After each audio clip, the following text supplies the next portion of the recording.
to be here, and I'm really happy to be able to share with you the link that I have with Robert van Gulik and with his alter ego狄仁杰. And I don't think it would be an exaggeration to say that if it hadn't been for Cao Lo Pei, if it hadn't been for狄仁杰, I would not be sitting here. So that's why my little talk is about Judge Dee and me, which obviously rhymes really nicely, but also captures this link between me, Robert van Gulik, and Judge Dee. So there were various moments, phases, steps in my life where I had this connection with Robert van Gulik,狄仁杰. The first moment was when I was a kid. I think it was about 10 years ago when I loved reading, and then I bumped into the novels of狄仁杰. And in no time I had read all 12 episodes of them, and since then I think I read the entire series 3, 4, 5 times. It really inspired me for greater China culture, which I found extremely interesting, traditional Chinese culture.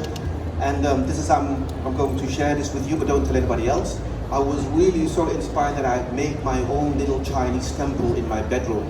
I had no idea what a Chinese temple looked like. I still tried to recreate one in my bedroom. So that was the first moment where I met Cao Lo Pei and狄仁杰.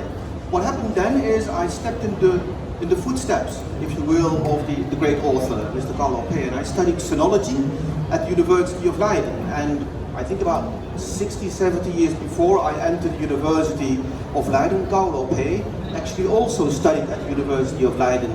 There was, as a matter of fact, a small library dedicated to the works that he had left behind for sinologists like me. And the third step where I followed in the footsteps of Cao Lo Pei was when I entered the Ministry of Foreign Affairs. Robert van Gulik, I think somewhere in the 1930s, was also a Dutch diplomat. I'll come back to that later on. But like Robert van Gulik, I also entered the Ministry of Foreign Affairs. So that was the third moment where there was this connection between me and the gentleman. Fast forward to 2013, I've been working for the Ministry about 20 years, and I was allowed to establish the Dutch Consulate General in Chongqing, in China. And the interesting thing is that Chongqing was the only place in China where Robert van Gulik had lived. He served there for the Dutch embassy during the Second World War, and as all of you know, the Chanqi Shoudu of the Zhonghuа Minguo was moved to Chongqing, and it was the only place where Robert van Gulik actually lived in China. So how coincidental can it get? Myself being inspired by the gentleman, and then going to the only place in China where he worked and where he lived, and then being able to be a diplomat like him, but also opening, let's say, the successor of the Dutch embassy, being a Zhongling Shihuan. And then after my posting in Chongqing, I was sent to Mumbai in India. Mumbai, Robert van Gulik also served in India. He served in Delhi.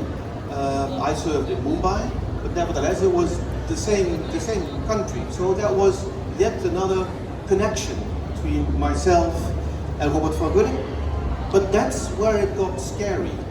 That's where it really got kind of supernatural. So my wife and myself, we were posted in Mumbai, and what we like to do is just walk around in the city. And at some point, we decided to walk to the one and only Chinese temple in Mumbai. I think it was a Buddhist temple. So we went there, we spoke to the caretaker of the temple, he was Chinese by ethnicity, but he didn't speak Chinese, he didn't understand Chinese written language. So I just started to chat with the gentleman, and as you know, if you go to a Taoist temple, you can always, and I think it's called Tou Qian, and usually I don't do that because I find it a bit disrespectful towards the religion just to do that Tou Qian as if it were a game. So, but usually I don't do that. This time, however, I was persuaded by the caretaker, and I did do the Tou Qian thing. So you know how it works. There was this cylinder with the qian, and I did this movement, and at some point the qian falls out. When I looked at the qian, and then the gentleman, the caretaker of the temple, said to me, you know, just take any. And I think in Chinese it's called a qian shi. Just take any random one. It doesn't really matter. There were about, I think, 100 of those qian shi.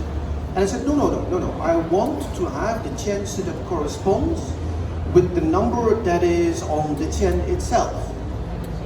So again, I started being connected to Robert van Gulik probably in 1982, 1983. What happens next was in 2013. I explained to you the connection between me, Robert van Gulik, and Di Renjie. I was in this temple. 我抽签，我选到了这一张，有没有看到 ？There, 狄仁杰白云观清。So this was in a temple in Mumbai, without any thought and without any, let's say, explanation. It seemed as if the gentleman himself, from upon the white cloud, was looking after his family member and his beloved. So that was really, really creepy. And 我真的当时有点长起皮疙瘩，我觉得非常的可怕。所以总而言之，我的生涯，我的生活当中，跟狄仁杰、跟高罗佩非常的有缘分。好像中文有一句话说是因缘际会。